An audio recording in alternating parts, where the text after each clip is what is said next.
Hello and welcome back to Baby Elias's stories.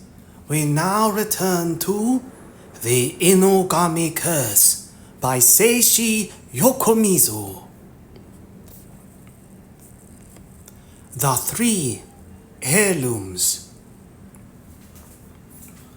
After Furudate left, Kindaichi remained on the balcony for a while, leaning back in his wicker chair with an empty look on his face.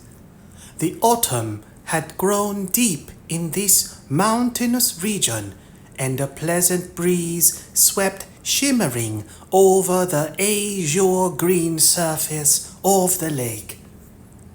It was high noon, and across the way the autumn sun glittered on the stained glass windows of the Inugami's European-style villa. Everything was peaceful, a moment caught in a painted landscape. Yet, as he gazed at the enormous building on the lake, Kindaichi could not help but feel a chill run up his spine.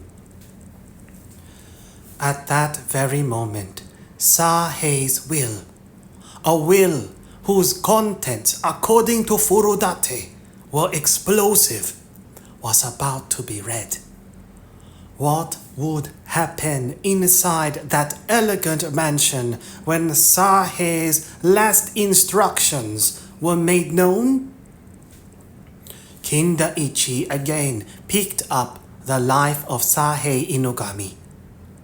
For an hour or so, he sat leafing here and there through its pages, but looked up in surprise when a voice suddenly called from the direction of the lake. A single boat was docked at the pier of the inn, and inside it, standing and waving, was the man called Monkey.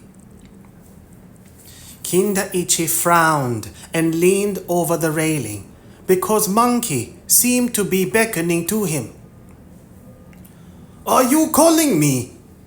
Monkey nodded in affirmation with an exaggerated gesture. With a strange sense of apprehension, Kindaichi hastened at top speed down the stairs and out to the pier behind the inn. "What is it?" "Mr. Furudate told me to come get you," Monkey answered in his usual brusque manner. "Mr. Furudate? Has something happened at the Inugamis?" "Not that I know. He said he's going to read the will now, so he wants you to come if you like." "Oh, I see. I'll be just a minute. Wait here for me, will you?" Hurrying back to his room, Kindaichi changed out of the inn's robe into his own kimono and hakama trousers. As soon as he returned to the boat and got in, Monkey started rowing. "Monkey, do the family members know I'm coming?" "Yeah, it was the Mrs.'s orders." "The Mrs.? You mean Mrs. Matsuko, who came back last night?" "That's right." Furudate must have appealed to Matsuko, citing what had happened to Wakabayashi in her absence, as well as his own disturbing premonitions. He must have suggested to her that they invite Kindaichi to be present, to help avert any evil incidents that might arise after the reading of the will. Kindaichi's heart pounded. In any case, he was happy that he was being presented with the opportunity to meet the Inugami Clan so soon.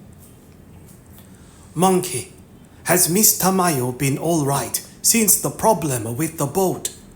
"Yeah, thanks to you." "That boat. Do all the Inugamis go out on the lake in that boat?" "Nah. That's Missy's boat. She's the only one who uses that one." Monkey's answer disturbed Kindaichi. If that boat was used exclusively by Tamayo, then, without question, the person who bored a hole in it was after her life and hers alone. Monkey, you said something strange the other day, that Miss Tamayo has had peculiar mishaps several times recently. Yeah? When did these mishaps start occurring? When? Oh, I guess about the end of spring. Right after Mr. Inugami died. Yeah? Who on earth would play such pranks on her? Do you have any ideas, Monkey? If I knew that, Monkey's eyes flashed, I'd make sure they didn't get away with it. What exactly is your relationship with Miss Tamayo? She's my very, very precious missy. Mr. Inugami told me to protect her with my life, Monkey proclaimed proudly, baring his teeth in a savage grin. Looking at the powerful, rock-like chest and thick arms of this ugly giant, Kindaichi felt queasy. God forbid this colossus should consider him an enemy.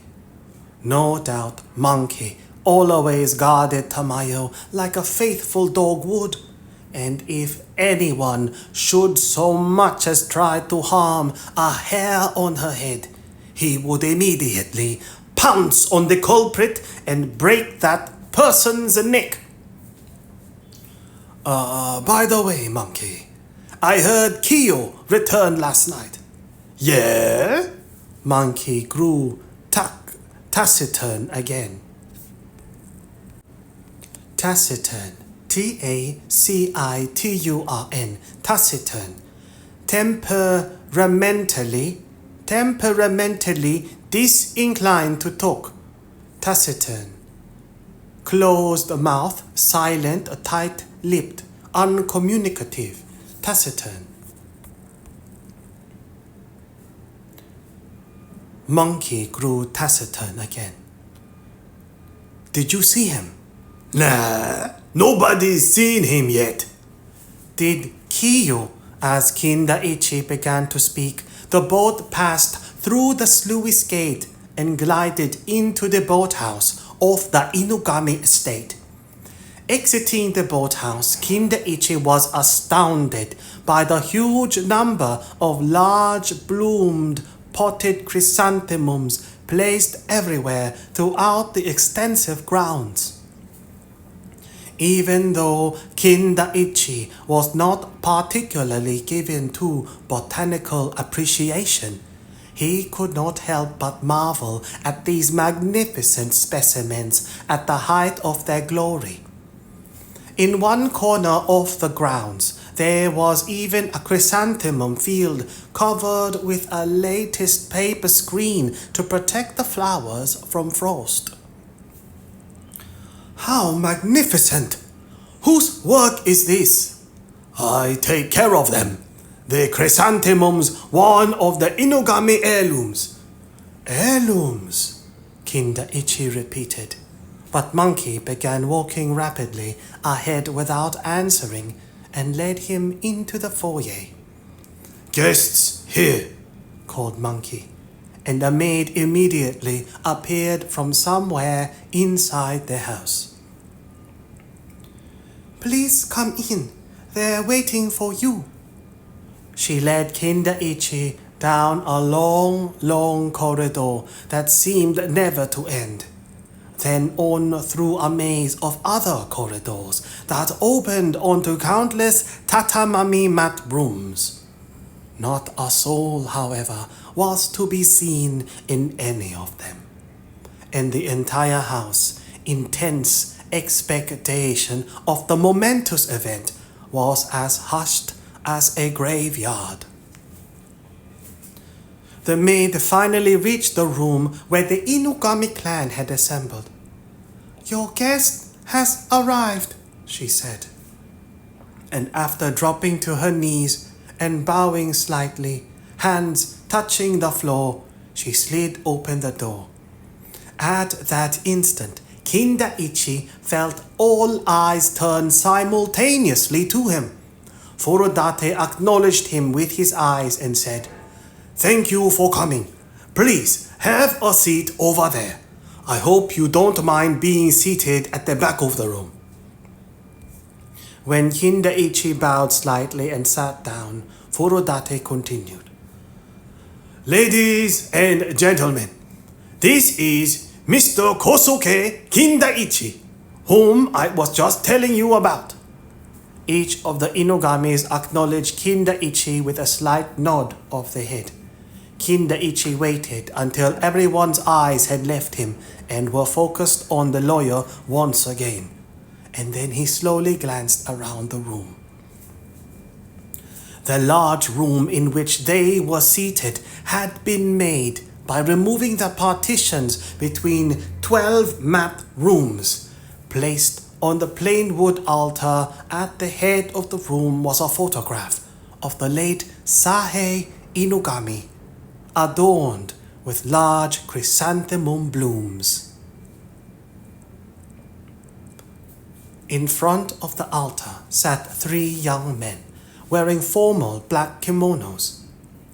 But the sight of the one sitting in the seat of honor at the farthest end made Kindaichi's heart pound uneasily. The figure wore a black hood over his head, with 2 holes cut for his eyes. He hung his head and gazed downward, however, so that Kindaichi could not see past the openings. This had to be the recently returned Kiyo. The faces of the 2 young men seated next to Kiyo, Take, the son of Sahe's second daughter Takeko, and Tomo, the only child of the third daughter Umeko, were familiar to Kindaichi from their photographs in The Life of Seishi Inugami. Take was a stocky man, as wide as he was tall, while Tomo was slender and seemed to be of delicate constitution. Take sat with a taciturn, haughty expression that revealed his disdain for all, while Tomo, looking somehow cunning and insincere, shifted his eyes ceaselessly from place to place. Their personalities were in sharp contrast to each other. Seated by herself, somewhat apart from these 3 men, was Tamayo, elegant and correct. Quiet and reserved in this way, her attractiveness was even more remarkable. Unlike the other day, she was wearing a black kimono with a bit of white showing around the neck. She looked older, but her beauty now had an almost spiritual aura. Furudate sat slightly apart from Tamayo.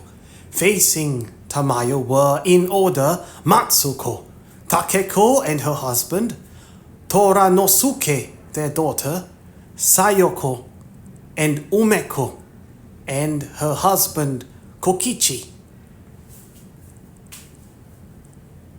Sayoko too was quite attractive and would have been considered pretty enough if Tamayo were not in the same room. Compared directly with Tamayo's rare beauty, however, her physical attributes paled badly.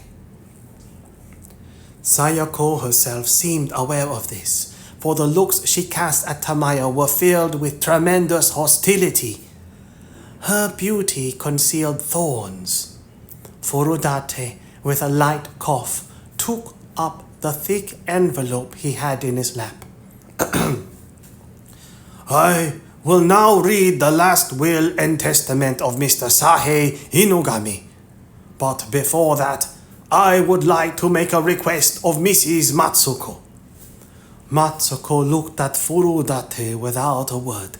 She was a middle-aged woman of 50 or so who seemed used to getting her own way. "As you know," Furudate continued, I am authorized to open and read this will only when Mr. Kiyo has been repatriated and all the family members are gathered together. I know. Kiyo is sitting right there, as you see. But, the lawyer spoke somewhat flatteringly, I cannot tell if this is really. Of course, I am not doubting your word, but if I could just take a look at his face. Matsuko's eyes blazed intensely. What? Are you suggesting, Mr. Furudate, that Kiyo is an imposter? Her voice was deep and husky, and had something malicious about it. No, that's not what I mean. What about the rest of you? Do you mind if we let the matter drop? Of course we mind, Takeko interjected immediately, in contrast to her elder half-sister Matsuko, who had a thin frame that looked as strong as bamboo. The double-chinned Takeko was short and heavy, like a small mountain, and looked full of vitality. Yet she had none of the kind-heartedness often found in buxom matrons. She seemed as mean-spirited as her half-sister. Umeko, what do you think? Do you think Kiyo should take off his hood and let us see his face? Of course, Umeko answered without hesitation. Of the three half-sisters, she was the most attractive, but she looked the most venomous of the three as well. Takeko's husband, Toranosuke, and Umeko's husband, Kokichi, expressed their agreement. Toranosuke was a 50-ish, heavy-set man with a florid complexion, an arrogant air, and a menacing look in his eyes. It was obvious that Take had inherited his physique and demeanor from his parents. Compared to Toranosuke, Umeko's husband, Kokichi was much smaller and paler and had what at first looked like a mild-mannered air, but the restless eyes, identical to those of his son, revealed the evil in his mind. A faint smile never left his thin lips.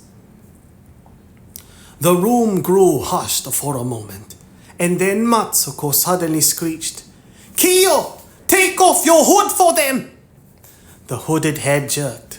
Then, after a long hesitation, Kiyo's trembling right hand rose and gradually began to raise the hood from his face. Kiyo's face. Yes, Kindaichi remembered it from the photograph in the life of Sahe Inugami. But what a peculiar face! Its features were frozen, completely immobile. The face was, to use a sinister comparison, like that of a dead man. It was a face that was lifeless, devoid of human warmth. Sayoko screamed, "Ah!" and the room was hurled into confusion as Matsuko's hysterical voice, furious with rage, rang over the din. "Kiyo received a horrible wound, so I had that mask made for him. That's why we stayed in Tokyo so long. I had the mask made to look just the way Kiyo's face used to be. Kiyo, raise your mask a little for them." Kiyo touched his chin with his trembling hand and began to pull the mask up over his chin as if peeling the skin off his face.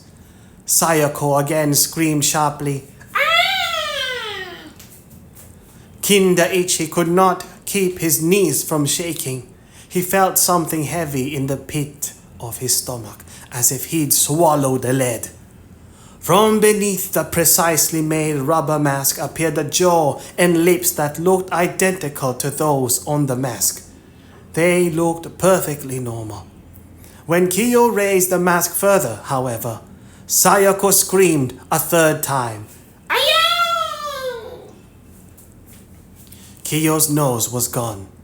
In its place was a pulpy, reddish black mass of flesh that looked as if it had festered and burst. "Kiyo, that's enough! Put your mask back on!" When Kiyo rearranged his mask as it had been, everyone in the room felt they had seen enough. If they had been shown any more of that disgusting, formless mass of flesh, none of them would have been able to keep their foot down for quite some time after. So, Mr. Furudate, are you satisfied? There can be no doubt this is Kiyo. His face may be a little changed, but I'm his mother, and I guarantee it, this is my son Kiyo. So, please, hurry up and read the will. Furudate, stunned, had been staring with bated breath, but suddenly, pulled back to reality by Matsuko's words, he looked around the room. No one dared object any longer. Overcome by the intense shock, Takeko, Umeko, and their husbands had lost all composure and had forgotten their usual pettiness. Then, Furudate, with trembling fingers, tore open the all-important envelope. With a low but resonant voice, he began to read the will. I, Seishi Inugami, hereby declare this to be my last will and testament. Article 1. I give and bequeath the 3 heirlooms of the Inugami Clan, the axe, scyther, and chrysanthemum, which signify the right to inherit all my property and any business enterprise owned or controlled by me to Tamayo no Nomiya, subject to the conditions set forth in the following articles. The color drained from Tamayo's lovely face. The other faces in the room turned pale as well, and their hate-filled gazes pierced Tamayo like flaming arrows. Furudate, however, paid them no heed and continued. Article 2. Tamayo no Nomiya must marry one of my 3 grandsons, Kiyo Inugami, Take Inugami, or Tomo Inugami. The choice will be hers to make. However, if she refuses to marry any of them and instead chooses to marry another, she shall forfeit her right to inherit the axe, scyther, and chrysanthemum.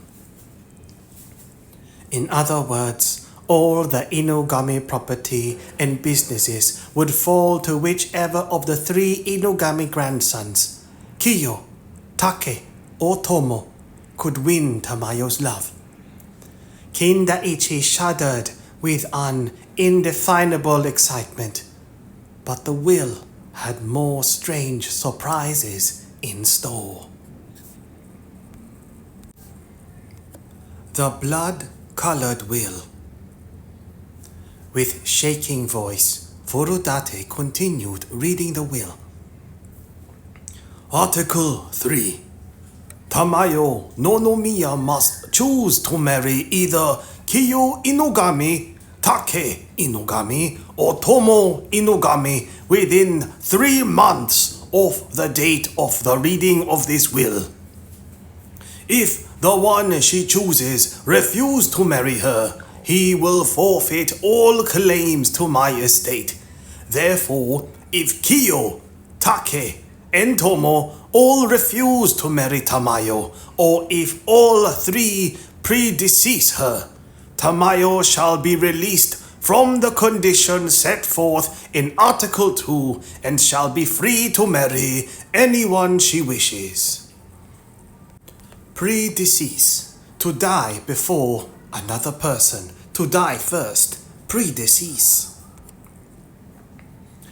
If all 3 predecease her, Tamayo shall be released from the conditions set forth in Article 2 and shall be free to marry anyone she wishes. The atmosphere in the room grew even more strained.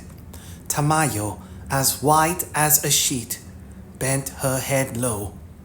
but her quivering shoulders revealed her intense excitement. The hostile looks the Inugamis shot in her direction grew increasingly overt and venomous. If looks could kill, Tamayo would have been dead on the spot.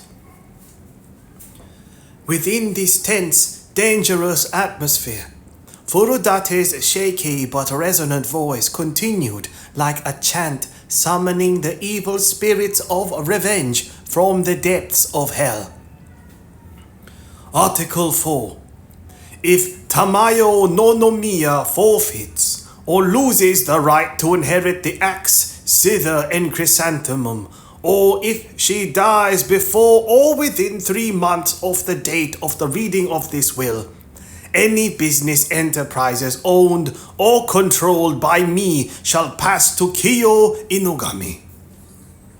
Take Inugami and Tomo Inugami shall assist Kiyo in the management of the businesses from the position their fathers now occupy. The remainder of my estate shall be divided evenly into 5 shares by the Inugami Foundation, with 1 share each to be given to Kiyo, Take, and Tomo, and the remaining 2 shares to be given to Shizuma Aonuma, the son of Kikuno Aonuma. Each party receiving a share of my estate, however, must donate. Each party receiving a share of my estate, however, must donate 20% of that share to the Inugami Foundation. Shizuma Aonuma, the son of Kikuno Aonuma. Kindaichi contorted his face, puzzled at the mention of these 2 new names. His surprise, however, could not compare with the shock left by the others in the room, for whom the revelation seemed devastating. They all grew pale the instant Furudate uttered the names, but the blow appeared to be particularly severe for Matsuko, Takeko, and Umeko, who seemed as if felled by a force violent enough to literally knock them to the ground. After a while, however, they exchanged glances with eyes consumed with hatred, a hatred no less intense than which seethed within them the moment they learned everything would go to Tamayo. Who was this Shizuma Aonuma? Kindaichi had perused the life of Sahe Inugami repeatedly, but had never come across such a name. Who was this Shizuma Aonuma? Kindaichi had perused the life of Sahe Inugami repeatedly, but had never come across such a name. Shizuma, the son of Kikuno Aonuma. What kind of connection did he have with Sahe that he should be the recipient of such fabulous generosity? Then, too, why did Matsuko, Takeko, and Umeko burn with such hatred when they heard the name? Were they simply angry that someone would rob their sons of a share of the wealth? No, there was, Kindaichi felt sure, a more deep-seated reason. Kindaichi sat contemplating the faces of the members of the Inugami Clan with a mixture of intense interest and curiosity until Furudate coughed lightly and began reading the will again. Article 5. The Inugami Foundation shall make every effort to locate Shizuma Aonuma within 3 months of the date of the reading of this will. If it is unable to locate him during this time, or if it confirms his death, the entire share of my estate that he would have received shall be donated to the Inugami Foundation. If Shizuma Aonuma is not found living within Japan, but if the possibility exists of his survival overseas, that amount shall be retained by the Inugami Foundation for 3 years from the date of the reading of this will. If Shizuma returns to Japan during that time, his share shall pass to him, but if he does not return, his share shall pass to the Inugami Foundation. The room was hushed. The silence was unnerving. The ineffable evil pervading the frozen stillness made Kindaichi's blood run cold. After a pause, Furudate continued once again. Article 6. If Tamayo no Nomiya loses the right to inherit the axe, zither and chrysanthemum, or if she dies before or within 3 months of the reading of this will, and if Kiyo, Take, or Tomo also dies, all of my property and any business enterprise owned or controlled by me shall be managed in the following way. First, if Kiyo dies, any business enterprise owned or controlled by me shall pass to Take and Tomo, who shall be equal partners. They shall have equal authority and shall continue their business enterprise and make concerted efforts to develop them further. The share of the remainder of my estate that would have passed to Kiyo, however, shall pass to Shizuma Aonuma. Second, if either Take or Tomo dies, his share shall also pass to Shizuma Aonuma. Thus, if any one of my 3 grandsons dies, the share that the deceased would have received shall pass to Shizuma Aonuma.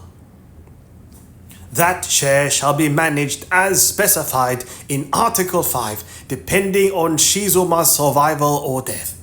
However, if Kiyo, Take, and Tomo all die, both the remainder of my estate and any business enterprise owned or controlled by me shall pass to Shizuma Aonuma, together with the 3 heirlooms, i.e. the axe, zither, and chrysanthemum.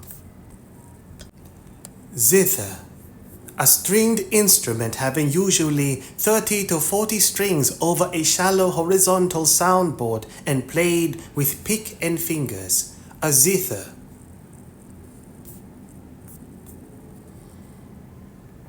Sahei's will actually continued much longer, like a puzzle exploring all possible combinations of the death or survival of the 5 people named in the will.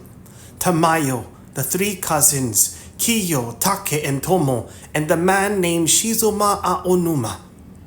I have omitted further reiteration of the specific conditions, however, because that would become tedious and overly digressive. Let it suffice to say that Tamayo's position of almost absolute advantage was immediately obvious to everyone.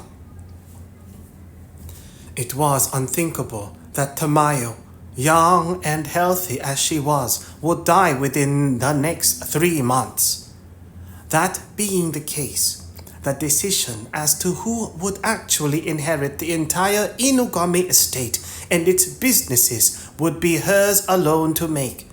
In other words, the fates of Kiyo, Take, and Tomo depended on her decision. Besides the power given to Tamayo, the other remarkable aspect of the will was the name Shizuma Aonuma. For anyone inspecting the will closely would realize that his position was second only to Tamayo's.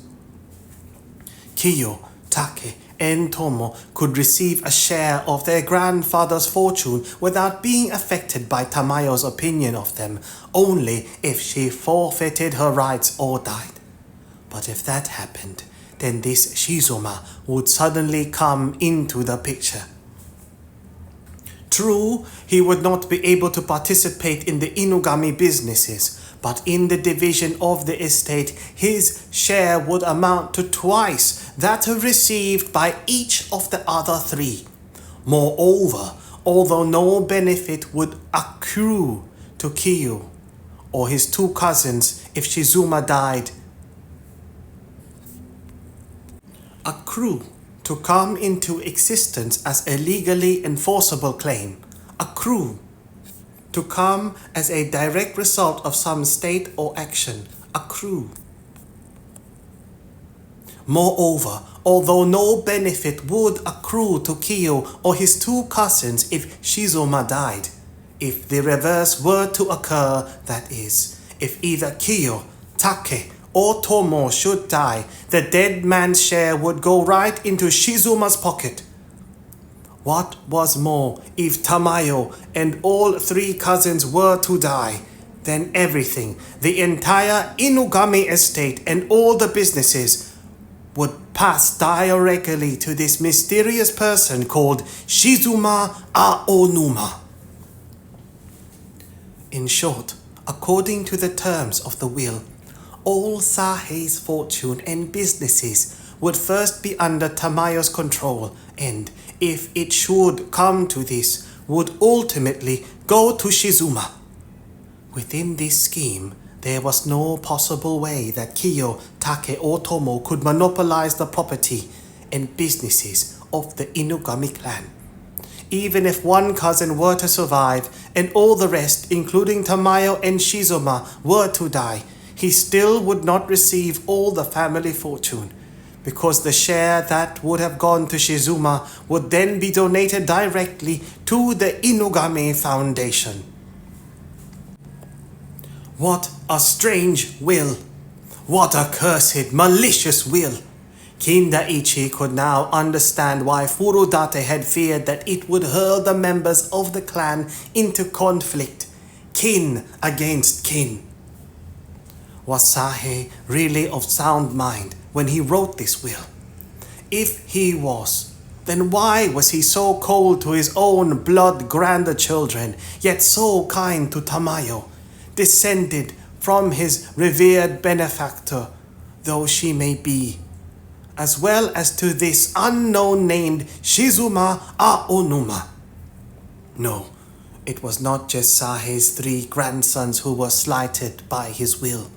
Their mothers and fathers had been given even less consideration, completely ignored.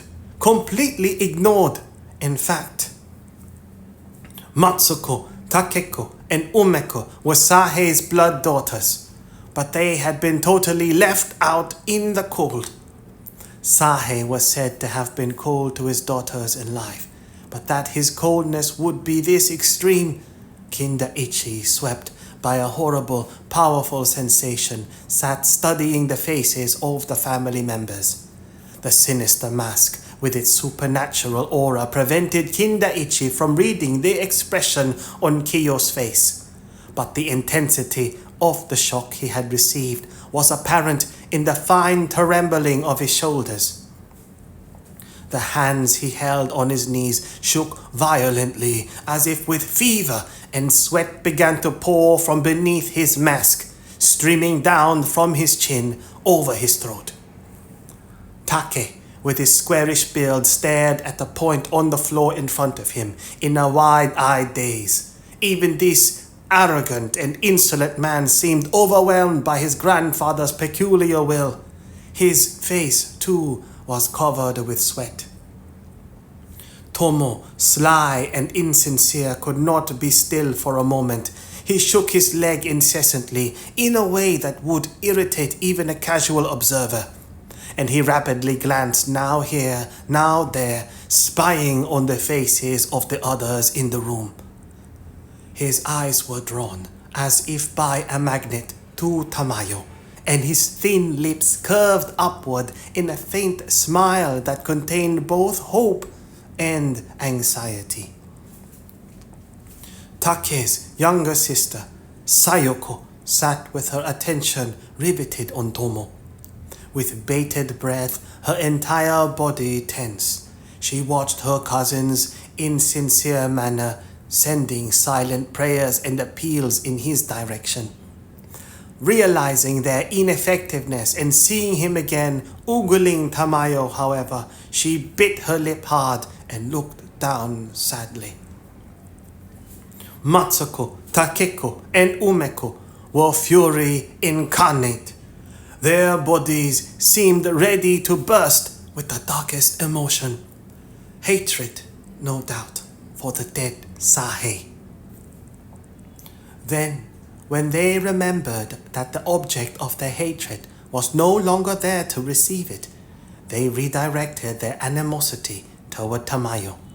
How their eyes blazed with anger at the poor girl! Toranasuke, Takeko's husband, at first glance seemed collected, but his florid face, which grew even more flushed and oily, revealed that he too was consumed with wrath. He looked like he might be felled by a stroke at any time. His malevolent glare was like poison darts directed at everyone except his wife and children. Kokichi, Umeko's husband, had eyes like a stray dog that had been beaten and tormented all its life. Nervously, as if afraid and apparently totally dejected, he studied the expressions of the others in the room. Yet, just below the surface, one could see a treacherous nature that could not be lightly dismissed. He seemed to harbor malice toward everyone except his son Tomo.